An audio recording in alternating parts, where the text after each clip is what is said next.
اللهم صل على محمد وعلى آل محمد كما صليت على إبراهيم وعلى آل إبراهيم إنك حميد مجيد. اللهم بارك على محمد وعلى آل محمد كما باركت على إبراهيم وعلى آل إبراهيم إنك حميد مجيد. قال الله تبارك وتعالى في القرآن المجيد والفرقان الحميد: أعوذ بالله من الشيطان الرجيم. بسم الله الرحمن الرحيم. لا يحب الله الجهر بالسوء من القول إلا من ظلم وكان الله سميعا عليما. وقال النبي صلى الله تعالى عليه وسلم: إن الله عز وجل حليم حيي كريم ستير يحب الحياء والستر، أو كما قال عليه الصلاة والسلام. اللهم صل على سيدنا ومولانا محمد وعلى آل سيدنا ومولانا محمد وبارك وسلم وصل عليه. اللهم صل على سيدنا ومولانا محمد وعلى آل سيدنا ومولانا محمد وبارك وسلم وصل عليه. اللهم صل على سيدنا وسيد ساداتنا وسيد عاداتنا وحبيبنا وحبيب ربنا وصمدنا وأجملنا وأكملنا وأحسننا وأرفقنا وأعلانا وأولانا وأزكانا وأتقانا محمد صلى الله عليه وعلى آله وأهله وذرياته وصحابته ومن تبعهم بإحسان إلى يوم الدین۔ اللہ رب العزت کے بہت سے صفاتی نام ہیں۔ کچھ تو وہ ہیں جن کا ہمیں قرآن کریم میں ذکر ملتا ہے، کچھ وہ ہیں جن کا احادیث طیبہ میں ذکر ملتا ہے، اور کچھ وہ ہیں جو پہلی کتابوں کے اندر موجود تھے۔ اللہ رب العزت کے وہ 99 صفاتی نام جن کے بارے میں رسول اکرم صلی اللہ تعالیٰ علیہ وسلم نے یہ فرمایا کہ جو آدمی انہیں یاد کر لے گا، ان کے مفہوم کو جان سمجھ لے گا، اللہ رب العزت اسے جنت میں ضرور داخل کریں گے۔ اور امام شافعی رحمۃ اللہ علیہ اللہ کے ان ناموں کے بارے میں یہ فرماتے ہیں کہ اللہ کے یہ 99 نام ہیں جن کے گرد پورا قرآن کریم گھومتا ہے۔ سارے قرآن کریم کے احکامات، سارے کے سارے اوامر، وہ تمام امور جن سے منع کیا گیا ہے، اور تمام تر قرآن کریم کی تعلیمات وہ اللہ رب العزت کے ان ناموں کے ارد گرد گھومتی ہیں۔ اور اللہ کے ان ناموں میں سے ایک خوبصورت نام ہے ستار۔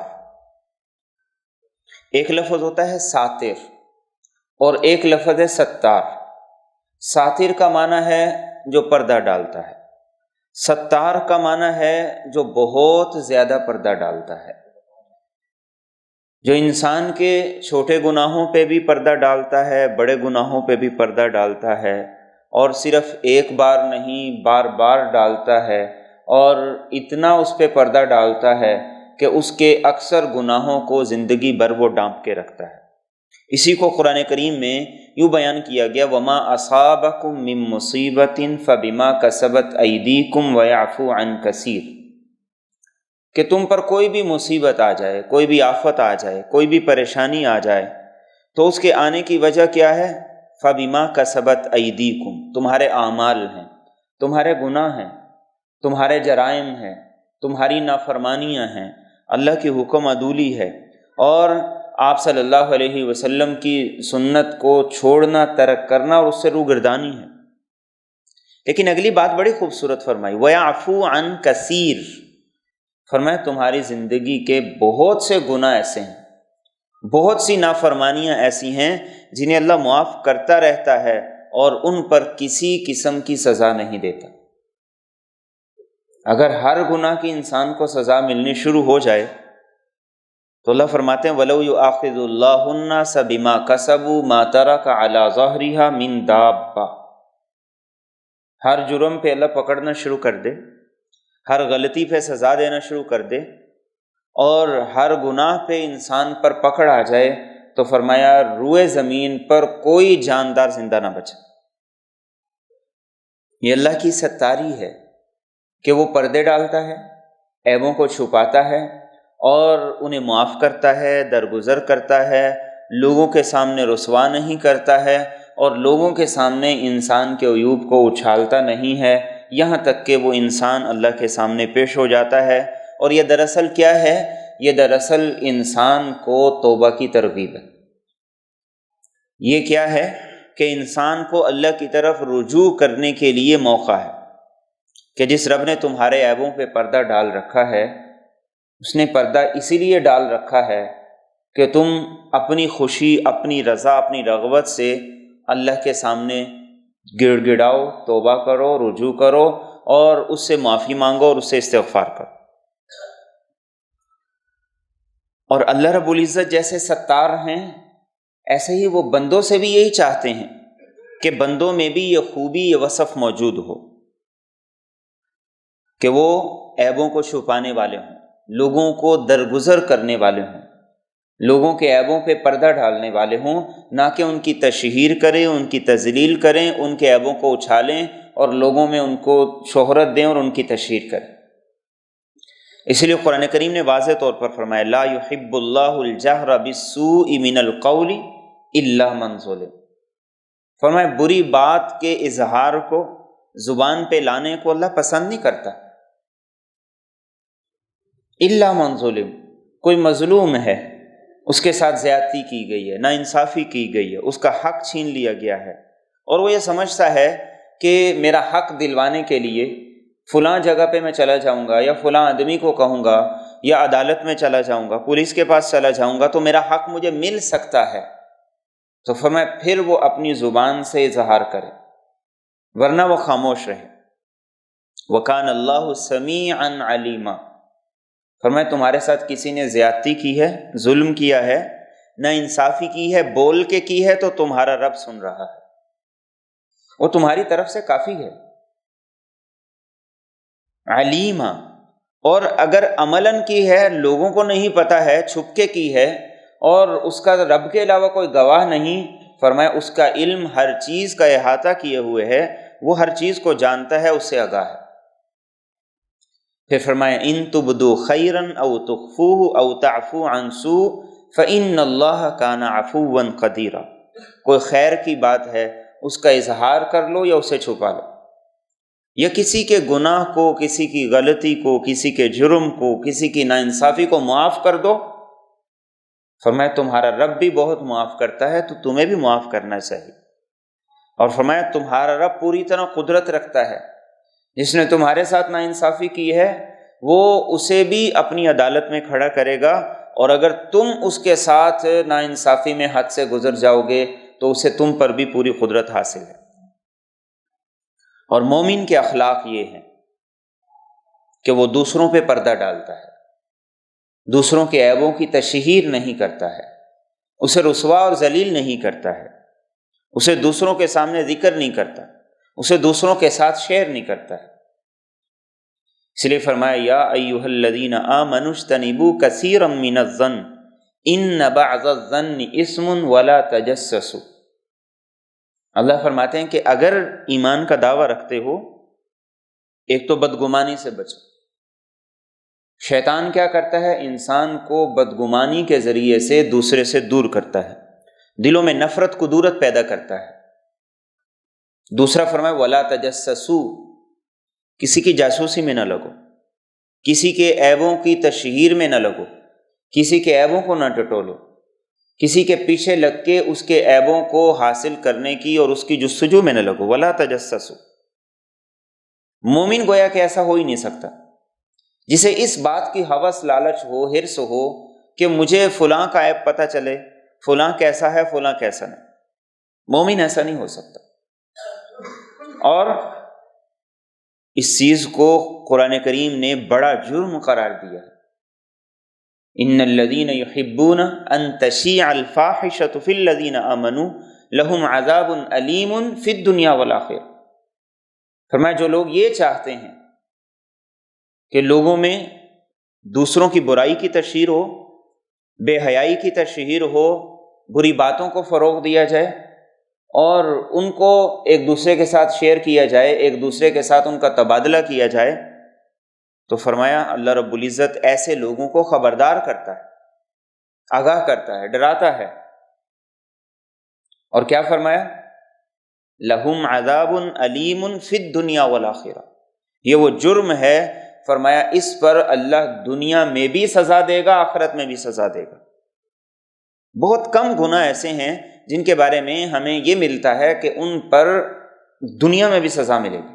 ان میں سے ایک گناہ یہ ہے کہ آپ کی زبان پہ آپ کا کنٹرول نہیں، آپ لوگوں کے عیب دوسروں کے سامنے بیان کرتے ہیں، اس کی تشہیر کرتے ہیں، اس کی تذلیل کرتے ہیں۔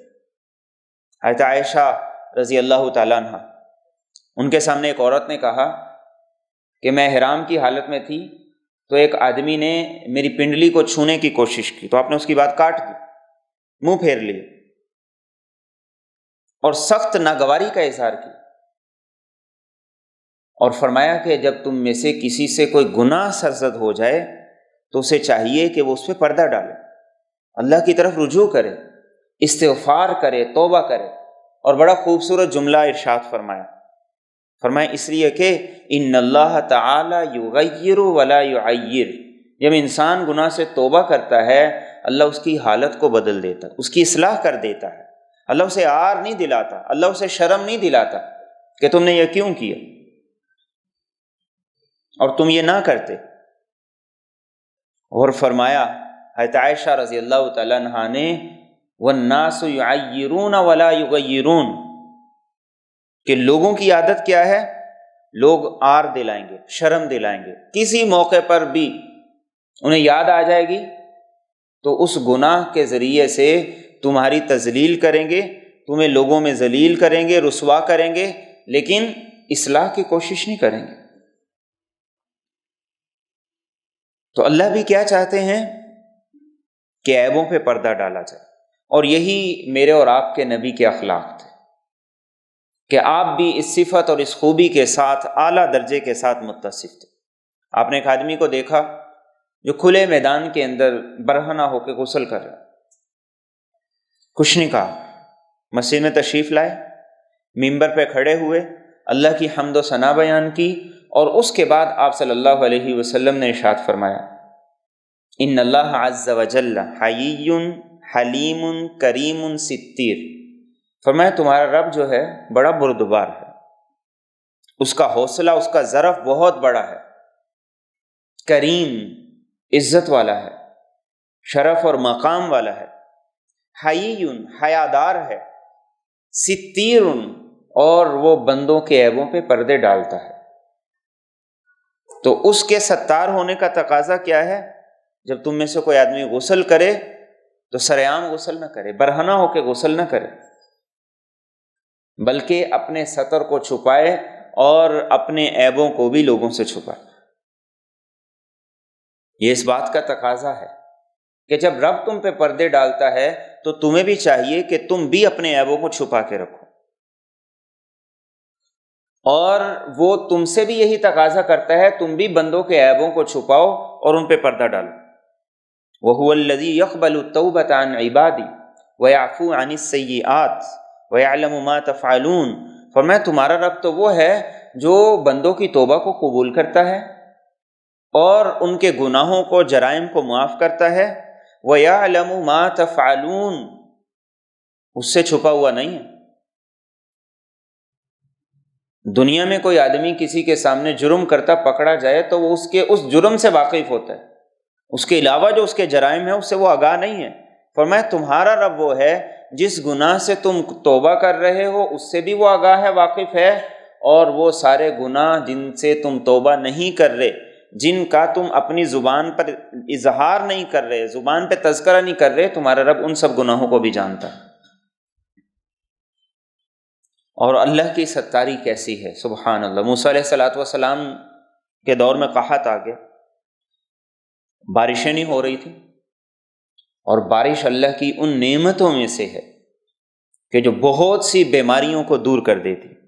آج ہمارے ہاں سموگ بڑھنی شروع ہو گئی، اب اس بات کی ضرورت ہے کہ بارش ہو۔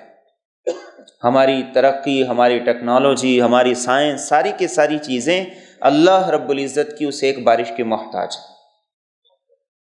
بیماریاں اثر نہیں چھوڑتی، بیماریاں پیچھا نہیں چھوڑتی جب تک کہ بارش کے ذریعے سے اللہ انہیں دو نہیں ڈالتا۔ تو حکم کیا ہے؟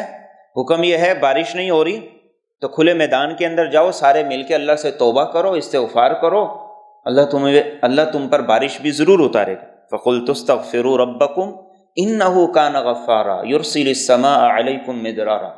تو موسیٰ علیہ السلام نے قوم کو لیا، کھلے میدان کے اندر گئے، اللہ سے آہوزاری کی، مناجات کی، اور اللہ سے کہا کہ اللہ بارش کی ضرورت ہے، بارش کو اتار دے۔ تو اللہ نے فرمایا ایک آدمی تم میں ایسا ہے جو ایسا گناہگار ہے کہ جب تک وہ تمہارے درمیان بیٹھا رہے گا، موجود رہے گا، بارش نہیں آئے گی۔ موسیٰ علیہ السلام کھڑے ہو گئے اور اعلان کر دیا کہ ایک ایسا گناہگار موجود ہے کہ جب تک وہ نہیں جائے گا بارش نہیں ہوگی، اور اس کی وجہ سے اب تک بارش رکی ہوئی ہے، لہذا سب کا فائدہ اسی میں ہے کہ وہ چلا جائے۔ موسیٰ علیہ السلام نے اعلان کیا، تشریف فرما ہوئے، کوئی آدمی بھی نہیں گیا، اور تھوڑی دیر میں موسلادھار زبردست قسم کی بارش ہوئی۔ موسیٰ علیہ السلام اللہ سے ہم کلام ہوئے، باری تعالیٰ آپ کا تو آرڈر یہ تھا کہ گناہگار آدمی نکل کے چلا جائے، نکلا کوئی نہیں، بارش آ گئی ہے۔ تو اللہ رب العزت نے فرمایا کہ جس کے لیے حکم تھا کہ وہ چلا جائے، اس نے سچے دل سے ایسی توبہ کی ہے کہ مجھے اس کی توبہ پسند آ گئی، اور میں نے اپنی بارش کو اس پر نازل کر دیا، اور اپنے آرڈر کو جاری کر کے تم پہ بارش کو نازل کر دیا۔ تو موسیٰ علیہ السلام نے کہا کہ باری تعالیٰ وہ تھا کون ایسا بدبخت جس کی وجہ سے سب پر بارش رکی ہوئی تھی؟ تو اللہ رب العزت نے موسیٰ علیہ السلام سے فرمایا کہ اے موسیٰ، جب میری اور اس کی لڑائی تھی، جب وہ میرا نافرمان تھا، تب اس کا ذکر نہیں کیا، اب تو میری اس کی صلح ہو چکی ہے، اب کیسے میں اس کا نام بتا سکتا ہوں؟ یہ ہے میرے اور آپ کے رب کے اخلاق، یہ ہے میرے اور آپ کے رب کی ستاری، کہ وہ پھر جب چھوڑنے پہ آتا ہے تو انسان کی ایک سچی توبہ پر اس کے سارے گناہوں کو چھوڑ دیتا، پھر وہ دیر نہیں لگاتا، پھر وہ وقت نہیں لگاتا۔ تو اللہ ہم سے بھی یہ تقاضا کرتا ہے کہ کسی کے عیبوں کے پیچھے نہ پڑو، کسی کے عیبوں کو نہ اچھالو، کسی کی خامیوں کی تشہیر نہ کرو۔ کوئی ایسا نہیں ہے جو خامیوں سے پاک ہے، کوئی ایسا نہیں ہے جو عیوب سے پاک ہے، جس سے گناہ نہیں ہو سکتا۔ صرف انبیاء کرام معصوم ہوتے ہیں جن سے گناہ نہیں سرزد ہو سکتا، باقی ہر ایک سے ہو سکتا ہے۔ تو حکم کیا ہے؟ حکم یہ ہے کہ کسی کی عیبوں کو نہ اچھالو، ان کی ٹو میں نہ لگو، ان کی جاسوسی میں نہ لگو۔ اور ایک بڑی خوبصورت حدیث جو دل کے کانوں سے سننے کی ہے، اللہ کے رسول صلی اللہ علیہ وسلم نے ایک موقع پر مخاطب کرتے ہوئے فرمایا، اور خطاب بڑا عجیب تھا۔ خطاب یہ تھا، یا معشر من اسلم بلسانی ولم یفضل ایمان الی قلبی۔ فرمایا میرا خطاب ان لوگوں سے ہے جو صرف زبان کے مسلمان ہیں، ایمان ابھی تک ان کے دل تک پہنچا ہی نہیں۔ زبان اور دل تک کتنا فاصلہ؟ فرمایا صرف زبان کے مسلمان ہیں، ایمان ابھی تک ان کے دل میں نہیں پہنچا۔ اور کون ہیں؟ فرمایا یہ وہ لوگ ہیں جو دوسروں کو ایذا دیتے ہیں، تکلیف دیتے ہیں، پریشان کرتے ہیں، لہذا لا تؤذوا المسلمین، کسی کو ایذا نہ دو، تکلیف نہ دو، پریشان نہ کرو۔ اور فرمایا ولا تغتابوہم، کسی کی غیبت نہ کرو، کسی کی غیر موجودگی میں اس کے عیوب کا تذکرہ نہ کرو۔ اور فرمایا ولا تتبعوا عوراتہم، کسی کے عیبوں کی ٹو میں نہ لگو، کسی کے عیبوں کو جاننے کی کوشش نہ کرو، کسی کی جاسوسی میں نہ لگو۔ کیوں نہ لگو؟ آپ نے فرمایا اس لیے کہ جو لوگوں کے عیبوں کے پیچھے لگ جاتا ہے، اللہ اس کے عیبوں کے پیچھے لگ جاتا ہے۔ اور فرمایا جس کے عیبوں کے پیچھے اللہ لگ جاتا ہے اسے گھر بیٹھے بیٹھے ذلیل و رسوا کر دیتا، وہ گھر سے نہ بھی نکلے، اللہ اس کے عیبوں کو لوگوں کے سامنے لے آتا ہے۔ اس لیے صحابہ کیا فرمایا کرتے تھے؟ صحابہ فرمایا کرتے تھے ہم نے بہت سے ایسے لوگ دیکھے جن کا کوئی عیب کسی کے سامنے نہیں تھا، لیکن انہوں نے لوگوں کے عیبوں کی تشہیر کرنا شروع کر دی، فلاں ایسا ہے، فلاں ایسا ہے، فلاں کی بیوی ایسی ہے، فلاں کی بیٹی ایسی ہے، فلاں کا بیٹا ایسا ہے۔ تو فرماتے ہیں اس گناہ کی سزا یہ ملی کہ جن کے عیب، جن کی خامی کبھی ہم نے نہیں سنی تھی، ان کی خامیاں معاشرے میں ہر ایک کی زبان پہ آ گئی۔ کس وجہ سے؟ کہ انہوں نے دوسروں کے عیبوں کی تشہیر کرنا شروع کر دی۔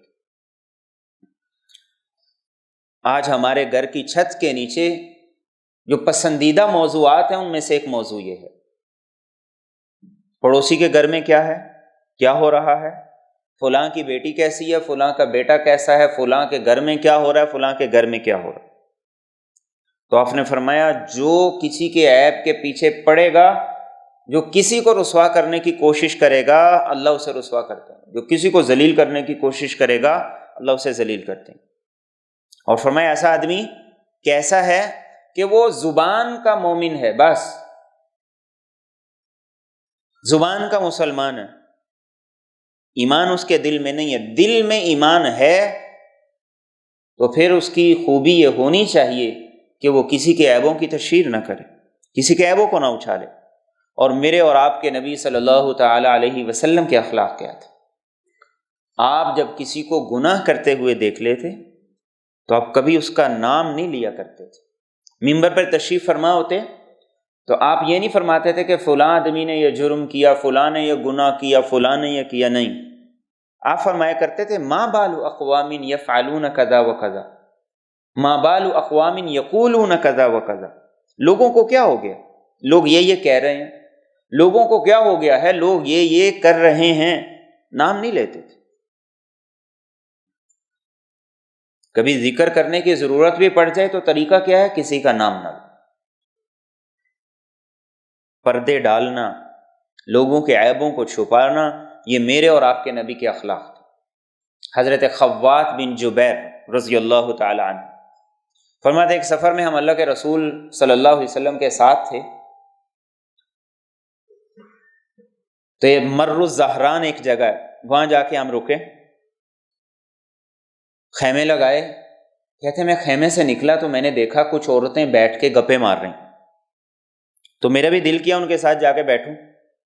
میں نے فوراً اپنا تھیلا نکالا، کپڑے تبدیل کیے، چینج کیے، جا کے ان کے ساتھ بیٹھ گیا۔ ابھی بیٹھا ہی تھا کہ اللہ کے رسول صلی اللہ علیہ وسلم خیمے سے نکل آئے۔ جیسے ہی آپ نکلے تو آپ نے پوچھا خوات یہاں کیا کر رہے؟ کہتے ہیں میں کنفیوز ہو گئی، اب میں کہوں تو کیا کہوں۔ کہتے میری زبان سے نکل آیا کہ میرا اونٹ بھاگ گیا تھا تو میں اس کے لیے رسی تلاش کرنے کے لیے یہاں آیا تھا۔ فرمایا اللہ کے رسول صلی اللہ علیہ وسلم نے کچھ نہیں کہا، دیکھا تھا کہ عورتوں کے ساتھ بیٹھے ہیں بات چیت کریں، کچھ نہیں کہا۔ فرمایا آپ یہ کہہ کے چل دیے، میں بھی آپ کے پیچھے پیچھے چل دیا۔ آپ نے اپنی چادر مبارک مجھے دی اور درختوں میں جا کے قضائے حاجت کی۔ واپسی جب آئے ہیں تو آپ نے وضو کیا ہوا تھا، آپ کی داڑھی مبارک سے پانی ٹپک ٹپک کر آپ کے سینے پہ گر رہا تھا۔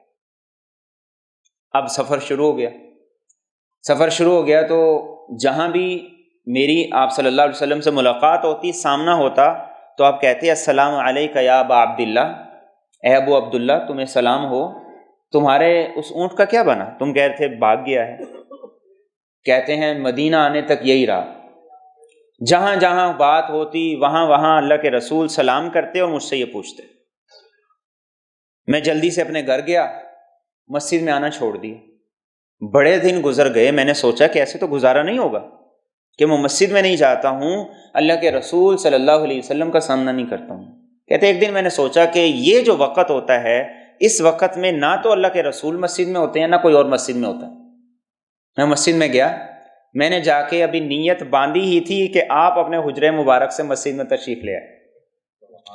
آپ نے بھی نماز کی نیت باندھ لی، آپ نے جلدی جلدی 2 رکعتیں پڑھی تو میں نے نماز لمبی کر دی۔ اللہ کے رسول صلی اللہ علیہ وسلم سمجھ گئے۔ لمبی کہتے ہیں میں نے اس لیے کی کہ کہیں سامنا نہ ہو، تو آپ سمجھ گئے۔ تو نماز کے دوران ہی میری نماز جاری تھی، آپ کی نماز مکمل ہو گئی تھی، تو آپ نے کہا جتنی بھی لمبی نماز پڑھنی ہے پڑھ لو، میں یہاں رکنے والا نہیں ہوں، میں جا رہا ہوں۔ کہتے ہیں کہ میں نے سوچا کہ اب تو کچھ کرنا ہی پڑے گا۔ فرماتے میں اللہ کے رسول صلی اللہ علیہ وسلم کے پاس حاضر ہوا، آپ نے پھر کہا السلام علیک یا ابا عبداللہ، اے ابو عبداللہ تمہیں سلام ہو۔ تمہارا اونٹ اب ٹھیک ہے، اب تو تنگ نہیں کرتا؟ تو کہتے ہیں میں نے کہا اللہ کے رسول صلی اللہ علیہ وسلم جب سے اسلام قبول کیا میرے اونٹ نے تو کبھی مجھے تنگ کیا ہی نہیں، بس اتنی بات فرمائی۔ کہتے ہیں کہ میں اگلی بات کہنے ہی والا تھا، آپ نے مجھے منع کر دی، سبحان اللہ، کہنے بھی نہیں دیا۔ آپ نے کہا رحمک اللہ، اللہ کی تجھ پہ رحمت ہو، اللہ کی تجھ پہ رحمت ہو، اللہ کی تجھ پہ رحمت ہو۔ فرماتے ہیں اس کے بعد اللہ نے میرے دل کو ایسا پھیرا کہ کبھی کسی عورت کی طرف نگاہ بھی نہیں اٹھی۔ یہ میرے اور آپ کے نبی کے اخلاق تھے۔ آنکھوں سے دیکھ لیا ہے پھر بھی آپ نے آر نہیں دلائی، شرم نہیں دلائی، لوگوں کے سامنے تذکرہ نہیں کیا، تشہیر نہیں کی، اور جتنی بات تھی وہ آپ کے اور ان کے درمیان تھی۔ اور آنکھوں سے دیکھ لینے کے بعد بھی حکم یہی ہے کہ پردہ ڈالو۔ حضرت عمر بن خطاب رضی اللہ تعالیٰ عنہ، آپ کا دور خلافت تھا، رات کو گشت پہ نکلے، دیکھا ایک مرد اور عورت زنا کر رہے ہیں، واپس آ گئے۔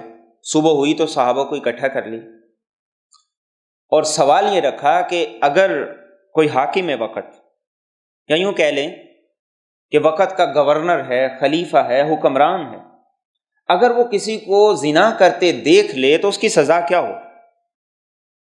کیا وہ اسے سزا دے سکتا ہے؟ تو زیادہ صحابہ کی رائے یہ تھی کہ چونکہ وہ حاکم ہے، اس کا کام ہے، اس کی ذمہ داری ہے جرائم کو روکنا، اس کی روک تھام کے لیے تگودو کرنا، لہذا وہ روک سکتا ہے، سزا دے سکتا ہے۔ حضرت علی المرتضیٰ کرم اللہ وجہہ کھڑے ہو گئے۔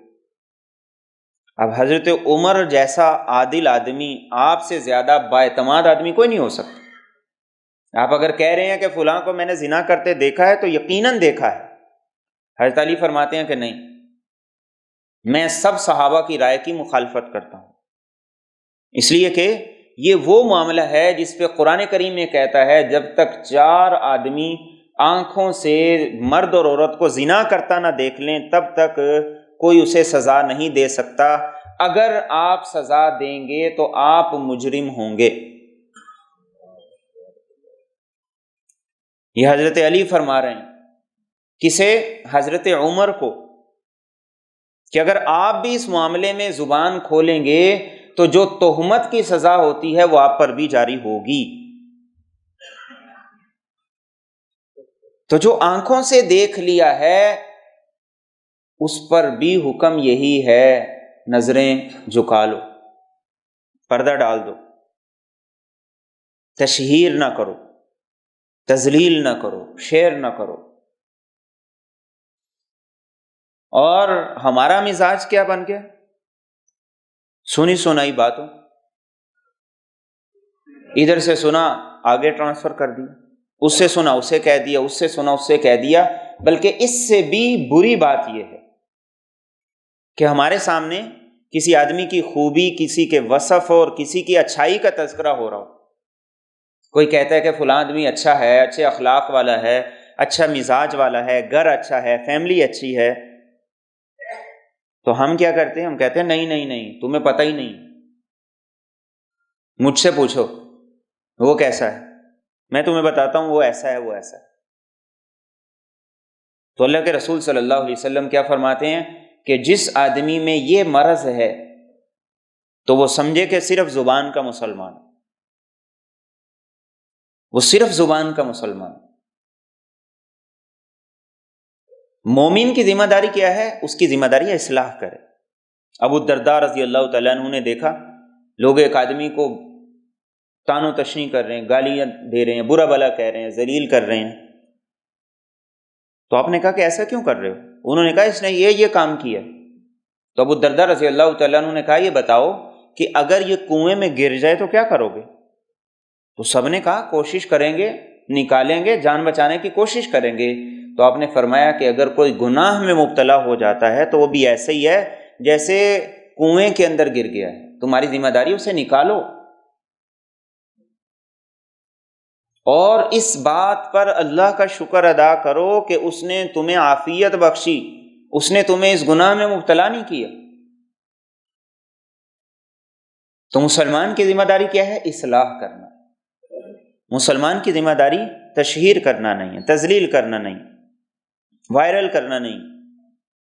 ہمارا مزاج بن گیا ہے میڈیا سے. ہم کہتے ہیں بس ہر ایک کو ایکسپوز کریں، اور وہ ایکسپوز کرتے کرتے برائی کو روکنے کی بجائے ہم برائی کی تشہیر کا ذریعہ، برائی کو روکنے کی بجائے ہم برائی کی تشہیر کا ذریعہ بنتے ہیں. فلاں جگہ پر شراب بکتی ہے، آپ ویڈیو بنا کے شیئر کر دیں گے، جس کو نہیں بھی پتا اس کو بھی پتا چل جائے گا کہ اگر لینی ہے تو یہاں سے مل جائے گی. فلاں جگہ پہ زنا کے اڈے ہیں، آپ ویڈیو بنا کے اس کی تشہیر کر دیں تو جس کو نہیں بھی پتا اس کو بھی پتا چل جائے گا، جس کو آج تک موقع نہیں ملا وہ بھی وہاں پہنچ جائے گا. مومن کا رویہ کیا ہے؟ یستر وینصح.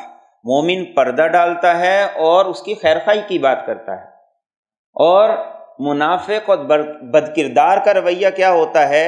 یہتک، وہ عیبوں کو اچھالتا ہے اور لوگوں میں اسے ذلیل و رسوا کرنے کی کوشش کرتا ہے. آپ صلی اللہ علیہ وسلم کے صحابہ کو اللہ رب العزت نے ساری دنیا سے زیادہ معزز محترم بنایا، لیکن بہرحال انسان تھے، غلطی ہو جاتی تھی. تو ایک صحابی تھے ماعز اسلمی رضی اللہ تعالی عنہ، ان سے زنا ہو گیا. اب بے چینی ایسی لگ گئی کہ صبر ہی نہ آئے، قرار ہی نہ آئے. اور مومن کا رویہ ایسا ہی ہونا چاہیے. اللہ کے رسول صلی اللہ علیہ وسلم نے ایک دوسری حدیث میں یہ بات ارشاد فرمائی. آپ نے فرمایا کہ مومن کے لیے گناہ ایسے ہوتا ہے جیسے سر پہ پہاڑ ہے. گناہ کیا تو سر پہ گر جائے گا، میری نہیں بچت ہوگی، میں نہیں بچوں گا. اور آپ نے فرمایا کہ منافق کے لیے گناہ ایسے ہوتا ہے جیسے ناک پہ یا کان پہ مکھی بیٹھی تھی، اس نے ہلکا سا اشارہ کیا، مکھی اڑ گئی. تو مومن کا رویہ کیا ہونا چاہیے؟ گناہ کے بعد اسے بے چین ہو جانا چاہیے، اس کو قرار نہ آئے جب تک توبہ نہ کر لے. تو ان کو کسی نے دیکھا نہیں، کوئی گواہ بھی نہیں، کوئی جانتا بھی نہیں. اللہ کے رسول صلی اللہ علیہ وسلم مسجد میں تشریف فرما تھے، آپ کے پاس آ گئے، یا رسول اللہ صلی اللہ علیہ وسلم میں نے زنا کی. تو آپ نے کہا کہ ہو سکتا ہے تم نے زنا نہ کیا ہو، تم نے ویسے عورت کو چھوا ہو، ہاتھ لگایا ہو. انہوں نے کہا نہیں میں نے زنا کیا. تو وہ دائیں تھے، آپ نے بائیں رخ پلٹ،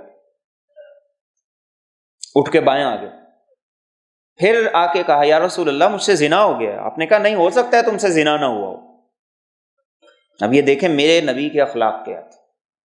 وہ کہہ رہے ہیں میں نے زنا کیا، آپ کہتے ہیں نہیں ہو سکتا ہے تم نے زنا نہ کیا ہو. آپ نے پھر دائیں رخ پلٹ لی، وہ دائیں طرف سے آ گئے، پھر یہی بات کی. پھر آپ نے بائیں طرف رخ کر لیا، پھر وہ بائیں طرف آ گئے. 4 دفعہ صریح واضح الفاظ میں اعتراف کیا. اور دین کا حکم یہی ہے کہ اگر واضح الفاظ سے صریحاً اعتراف کر لیا جائے تو پھر اس پہ سزا ہوتی. تو آپ نے صحابہ کو حکم دیا کہ لے جاؤ اور جا کے سنسار کر. صحابہ لے گئے، جا کے سنسار کیا. بعد میں آپ کو پتہ چلا کہ آپ کے پاس آنے کا مشورہ اسے اس کے چچا نے دیا تھا، جس کا نام تھا حزال. آپ نے اس کے چچا کو بلایا اور اس کے چچا کو بلا کر یہ کہا لو سترتہ بثوبک لکان خیرا لک، بہتر یہی تھا کہ تم بات اپنے تک رکھتے، میرے تک آنے ہی نہ دیتے. یہی اس کا حق تھا اور یہی اس کا تقاضا تھا اور یہی اس کے لیے بہتر تھا. اسلام کا مقصد سزائیں دینا نہیں ہے. اسلام کا مقصد تو یہ ہے لوگوں کے عیبوں پہ پردہ رہے اور لوگوں کو اصلاح کا موقع ملتا رہے اور وہ گناہوں سے توبہ کرتے رہے. تو ہم اپنے مزاج کو دین والا مزاج بنائیں، میڈیا والا مزاج نہ بنائیں، کاروباری مزاج نہ بنائیں. ہمارا مزاج کیا ہو؟ دیکھ لیا ہے تو آنکھیں بند کر، دیکھ لیا ہے تو آنکھیں بند کر لے. جو دیکھا ہی نہیں ہے اس کو سننا بھی نہیں. اس لیے کہ سننے کی عادت ہوگی تو لازمی طور پر وہ آگے بھی ٹرانسفر کریں گے، لوگوں کو بھی بتائیں گے. اور اس کا نتیجہ کیا ہوتا ہے؟ اس کا نتیجہ یہ ہوتا ہے کہ بغیر ثبوت کے، بغیر گواہوں کے ایک آدمی ہماری نگاہوں میں مجرم ہوتا ہے. تو ہماری ذمہ داری کیا ہے کہ دیکھ بھی لیا ہے تو بھی عیبوں کو چھپا لیں، تو بھی ذکر نہ کریں، تو بھی تذکرہ نہ کریں، اصلاح کی کوشش کریں۔ اور آپ نے ارشاد فرمایا من ستر مسلما سترہ اللہ یوم القیامہ، جو دنیا میں کسی کے عیب پہ پردہ ڈالے گا اللہ قیامت کے دن اس کے گناہوں پہ پردہ ڈال دے۔ اور اللہ بھی تو میرے اور آپ کے گناہوں پہ عیبوں پہ پردہ ڈال کے رکھے ہوئے ہیں، تو پھر کیوں ایسا نہ کریں کہ لوگوں کے گناہوں پہ پردہ ڈال۔ حاتم اصم رحمت اللہ علیہ بہت بڑے اللہ والے تھے اور حق گو، نام تھا حاتم۔ اصم کہتے ہیں عربی زبان میں بہرے کو، جو اونچا سنتا ہے۔ ایک عورت ان کے پاس آ گئی مسئلہ پوچھنے کے لیے، اور جب وہ آپ کے پاس بیٹھی ہوئی تھی اس دوران اس کی ہوا خارج ہو گئی، اس کو بڑی خفت اور بڑی شرم محسوس ہوئی۔ تو حاتم اصم نے دیکھا کہ اس کو تو بڑی شرمندگی ہو رہی ہے، تو آپ نے اسے کہا کہ تم کیا کہہ رہی ہو، مجھے تمہاری آواز نہیں آ رہی، میں اونچا سنتا ہوں، اونچی آواز سے بتاؤ مجھے، تاکہ اس عورت پر شرمندگی کے آثار نہ ہو، خفت نہ ہو۔ وہ عورت مسئلہ پوچھ کے چلی گئی۔ اس کے بعد جب تک وہ عورت زندہ رہی انہوں نے اپنے آپ کو بہرا ہی بنا کے رکھا کہ گویا کہ میں اونچا سنتا ہوں، میں نارمل آواز میں سنتا ہی نہیں ہوں، تاکہ ایک عورت کو شرمندگی کا سامنا نہ کرنا پڑے۔ نام ہی پڑ گیا حاتم اصم۔ ہماری 2 گز کی زبانیں، لوگوں کے عیبوں کو ہم شروع کرتے ہیں تو کہیں پہ بریک ہی نہیں، ادھر سے سنی ادھر بتا دی، ادھر سے سنی ادھر بتا دی، اور پورا انسائیکلوپیڈیا ہمارے پاس ہے کہ فلاں کیسا ہے، فلاں کیسا ہے، فلاں کیسا ہے۔ اور اگر اس کو ثابت کرنے کی بات آ جائے تو ہمارے پاس کچھ بھی نہیں۔ اور تو اور ہمارے گھروں کے مزاج بدل گئے، بگڑ گئے۔ خامن سے بیوی کے عیب محفوظ نہیں ہے، بیوی سے خامن کے عیب محفوظ نہیں۔ ایک چھت کے نیچے رہنے والی خاتون وہ چھت کے نیچے ہونے والا ہر چھوٹا بڑا کام وہ اپنے گھر میں اپنی ماں کو، اپنے بھائیوں کو بتاتی۔ اسلام نے تو ہمیں یہ تعلیم نہیں دی، اسلام نے تو ہمیں یہ نہیں سکھایا۔ ایک دیہاتی تھا، اس نے اپنی بیوی کو طلاق دے دی۔ لوگوں نے اس سے پوچھا کہ بیوی کو طلاق کیوں دی ہے؟ اس نے کہا کہ طلاق ضرور دی ہے لیکن ابھی مجھے رجوع کا حق حاصل ہے، اس لیے میں نہیں بتا سکتا کہ میں نے طلاق کیوں دی۔ عدت گزر گئی، وقت گزر گیا، لوگوں نے پھر پوچھا کہ اس کو طلاق کیوں دی تھی، اب بتا دو۔ اب تو تم رجوع بھی نہیں کر سکتے جب تک کہ وہ نہ چاہے، اس کی مرضی نہ ہو۔ تو اس نے کہا کہ ابھی اس کا کہیں اور رشتہ ہو سکتا ہے، میں اس لیے نہیں بتاؤں گا کہ اگر میں نے بتا دیا تو ہو سکتا ہے اس کا کہیں اور رشتہ نہ ہو، لہذا اب نہیں میں بتاتا۔ اس کا آگے رشتہ ہو گیا، لوگوں نے کہا کہ تمہارا جھگڑا کیا تھا، معاملہ کیا تھا، تم یہ تو بتاؤ کہ طلاق کیوں دی تھی۔ تو اس نے کہا اب وہ ایک اجنبی عورت ہے، کسی کے نکاح میں ہے، مجھے زیب نہیں دیتا کہ وہ عورت جو کسی کے نکاح میں ہو میرے لیے اجنبی ہو، میں اس کے بارے میں زبان کھولوں۔ آج ہمارے ہاں رویے کیا ہیں، ہمارا اخلاق کیا ہے، ہمارا کردار کیا ہے؟ بے حیائی کا، بدتمیزی کا ایک عجیب طوفان ہے۔ 10 گھنٹے کی، 20 گھنٹے کی، 40 گھنٹے کی بکواس کے ساتھ صرف ایک لفظ لگا دیں، ذرائع یہ کہتے ہیں سب کچھ حلال ہو گیا، سب کچھ حلال ہو گیا۔ میڈیا صبح و شام بس ذرائع کا لفظ بول بول کے وہ بکواس کر رہے، حلال ہو گیا سب کچھ، اور ہم بھی اس کے پیچھے پیچھے۔ نہ ہمارے ہاتھوں ہمارے بھائی محفوظ ہیں، نہ بہنیں محفوظ ہیں، نہ خامن محفوظ ہے، نہ بیوی محفوظ ہے، نہ دوست محفوظ ہیں۔ بس ہماری زبان کو موقع چاہیے کہ کب موقع ملے اور ہم دوسروں کے عیبوں کی تشہیر کریں۔ تو اللہ کے رسول صلی اللہ علیہ وسلم نے فرمایا جو دنیا میں کسی کے عیبوں کو اچھالے گا، اس کی تشہیر کرے گا، اللہ اس کے عیبوں کو لوگوں کے سامنے لے آئے گا، وہ گھر بیٹھے بیٹھے رسوا ذلیل ہو جائے گا، اور جو لوگوں کے عیبوں پہ پردہ ڈالے گا اللہ اس کے عیبوں پہ پردہ ڈال دے گا۔ تو اس بات کی ضرورت ہے کہ لوگوں کے بارے میں اپنی زبانوں کو محتاط کر، کنٹرول کر، ضرورت ہی نہیں، اچھے موضوعات کا انتخاب کریں، اچھی گفتگو کا انتخاب کریں، اور اللہ رب العزت قیامت کے دن بندے سے یہ کہیں گے کہ دنیا میں جتنے تیرے گناہ تھے جن پہ میں نے پردہ ڈال کے رکھا، تو نے لوگوں کے گناہوں پہ پردہ ڈالا، آج میں تیرے گناہوں پہ پردہ ڈال کے سب کو معاف کرتا ہوں، جا جنت میں چلا جا۔ تو ہمیں اور کیا چاہیے؟ دنیا کی بھی عزت، آخرت کی بھی عزت، ورنہ دنیا کی بھی رسوائی، آخرت کی بھی رسوائی۔